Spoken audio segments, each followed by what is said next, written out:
ہمارے ذہنوں میں جو معیارات بیٹھے ہوئے ہیں وہ کیا ہے؟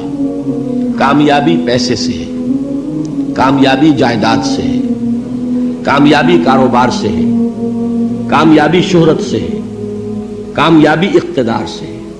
یہ معیارات ہیں. جو جتنا دولت مند اتنا کامیاب، جو جتنا مشہور اتنا کامیاب، جو جتنا پاپولر اتنا کامیاب، جو حکومت پر پہنچ گیا کامیاب، جس نے بڑا کاروبار جما لیا کامیاب، جس نے بہت جائیداد بنا لی کامیاب. یہی ہے اصل میں ساری بس کی گانٹھ.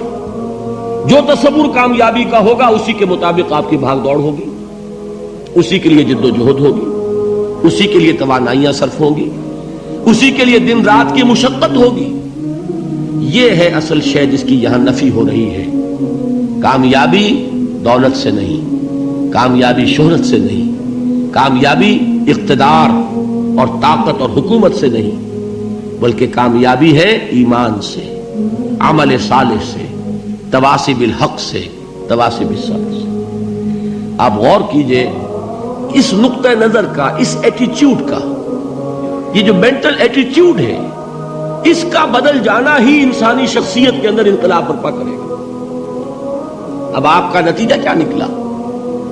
اگر تو دولت سے کامیابی ہوتی تو قارون بہت کامیاب تھا، اگر حکومت سے کامیابی ہوتی تو فرعون اور نمرود بہت کامیاب تھے.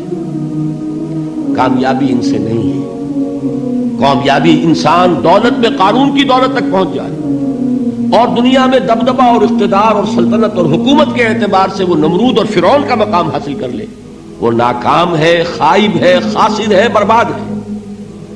اور ابو ذر غفاری کامیاب ہے، چاہے ان کے پاس کچھ نہیں تھا، جھونپڑی تک نہیں تھی، کوئی گھر نہیں تھا.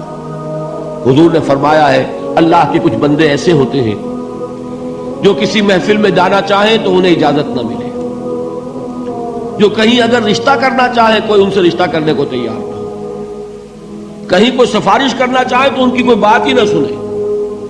لیکن اللہ کے ہاں ان کا وہ مقام ہے کہ اگر بھولے سے بھی کسی بات پر قسم کھا بیٹھتے ہیں تو اللہ ان کے قسم کی لاج رکھتا ہے. یہ ہے فرق. یہ جان لیجیے اچھی طرح.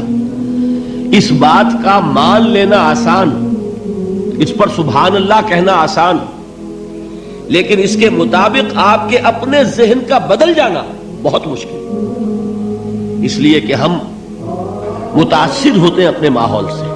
وہ بڑا محل ہے، دیکھ کر ایک دفعہ جھجری آتی ہے، وہ بڑی سی 20 فٹ لمبی کار سناٹے کے ساتھ آپ کے پاس سے گزر گئی.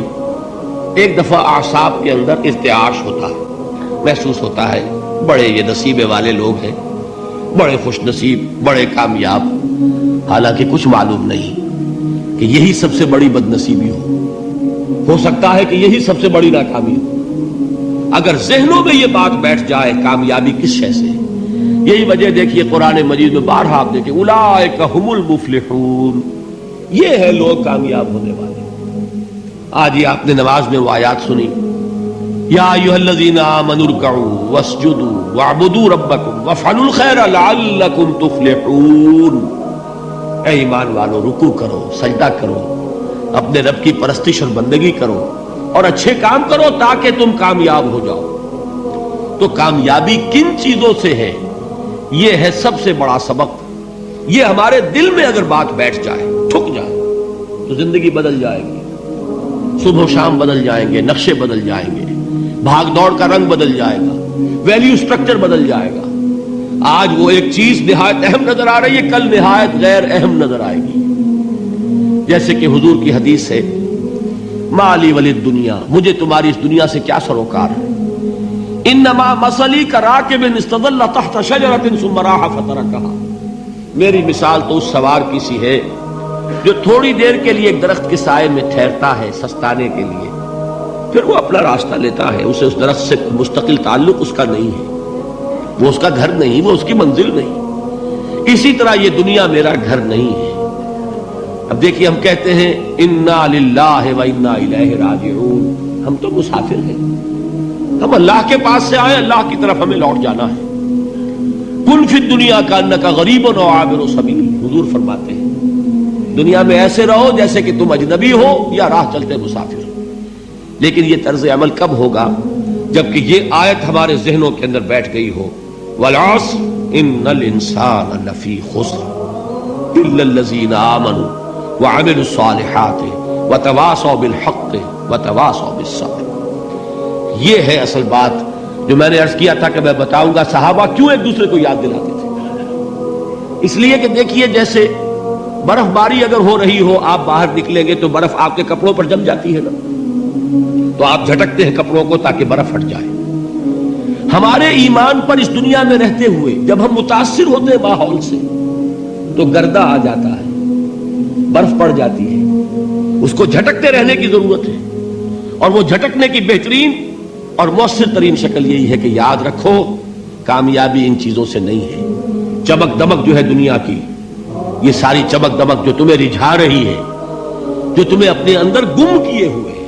یہ لفظ گم پر اقبال کا وہ شعر یاد آ گیا کہ کافر کی یہ پہچان کے آفاق میں گم ہے، اور مومن کی یہ پہچان کے گم اس میں ہے آفاق. تم گم نہ ہو کر رہ جاؤ، اس میں مبہوت نہ ہو کر رہ جاؤ، مرعوب نہ ہو کر رہ جاؤ. دنیا ہی کی محبت تمہارے اوپر ڈیرے نہ ڈال دے، تمہارے دلوں کے اوپر مسلط نہ ہو جائے. لہذا تازہ کرتے رہا کرو والعصر ان الانسان لفی خسر الا الذین آمنوا وعملوا الصالحات وتواصوا بالحق وتواصوا بالصبر.